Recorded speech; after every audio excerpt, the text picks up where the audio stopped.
نحمده ونصلي على رسوله الكريم. قال الله تعالى: فمن كان منكم مريضا أو على سفر فعدة من أيام أخر. صدق اللہ العظیم. اللہ تعالیٰ نے قرآن مجید کے دوسرے پارے کے 7ویں رکوع کے اندر رمضان المبارک کے مسائل ذکر فرمائے ہیں، اور اس آیت کے حصے میں اللہ تعالیٰ نے مریض کے بارے میں رمضان المبارک کے جو روزے کے احکامات ہیں اللہ تعالیٰ نے وہ ذکر فرمائے ہیں. مرض دو قسم کی ہوتی ہے. ایک مرض وہ ہے جو عارضی ہوتی ہے، انسان کچھ دنوں کے لیے، یا رمضان المبارک کا روزہ رکھا اور اس کے بعد طبیعت ناساز ہو گئی، یا ویسے کوئی تکلیف ہے چند دنوں کی، مہینہ 2 مہینہ علاج انسان کراتا ہے صحیح ہو جاتا ہے. تو یہ ایک عارضی جو مرض ہے. دوسرا مرض وہ ہوتا ہے جو دائمی ہوتا ہے. یا ضعیف العمری کو دیکھ لیں کہ انسان جب عمر زیادہ ہو جائے، 70 سال سے اوپر ہو چکی ہے، کمزوری آ چکی ہے، اب وہ روزہ نہیں رکھ سکتا، تو اب ظاہر بات ہے دن بدن وہ کمزوری کی طرف جائے گا، جوانی یا طاقت کی طرف تو اس نے نہیں لوٹنا.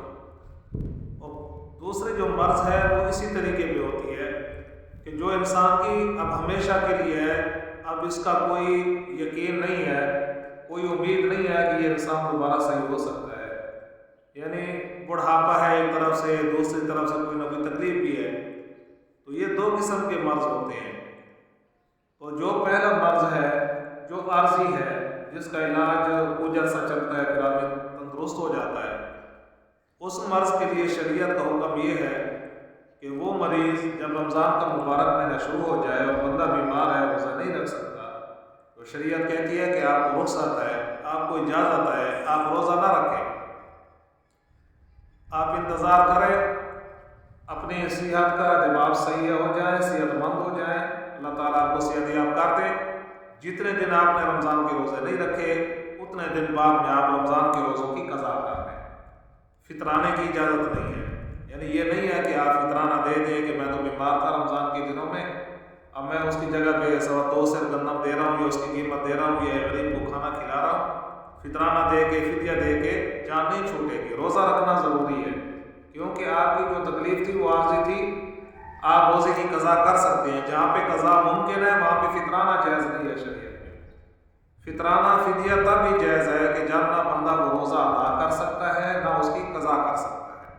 تو یہ چونکہ اب اس کی قضا کر سکتا ہے، تندرست ہو چکا ہے، اس لیے یہ اب اپنے روزوں کی قضا کرے گا جتنے بھی اس نے رمضان مبارک کے روزے چھوڑے تھے. ہاں، شریعت نے یہ سہولت دی ہے کہ بیمار بندہ تندرست ہونے کے بعد جب رمضان کے روزوں کی قضا کرے گا، اب اس کو یہ رخصت ہے، اجازت ہے، وہ چاہے تو اکٹھے روزے قضا کرے بعد میں، چاہے تو مہینے کے اندر 2 روزے کر کے، ہفتے میں 1 روزہ کر کے رکھے. یعنی کوئی لگاتار رکھنے کی پابندی نہیں ہے.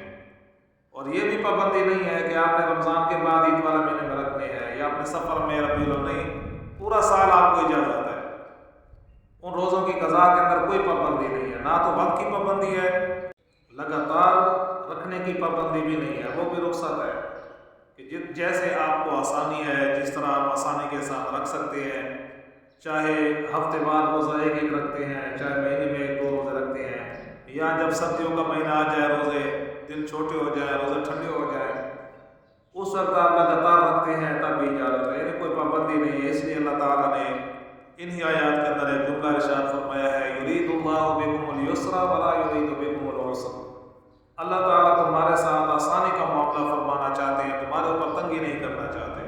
یعنی جب تمہارا عذر ہے، تم رمضان کے روزے نہیں رکھ پائے، تو اب اس کے بعد اللہ تعالیٰ نے آسانی رکھی ہے. جب آپ آسانی سے رکھ سکتے ہیں اور جس ترتیب سے آپ کے لیے آسانی ہو اسی ترتیب سے آپ روزے رکھ سکتے ہیں.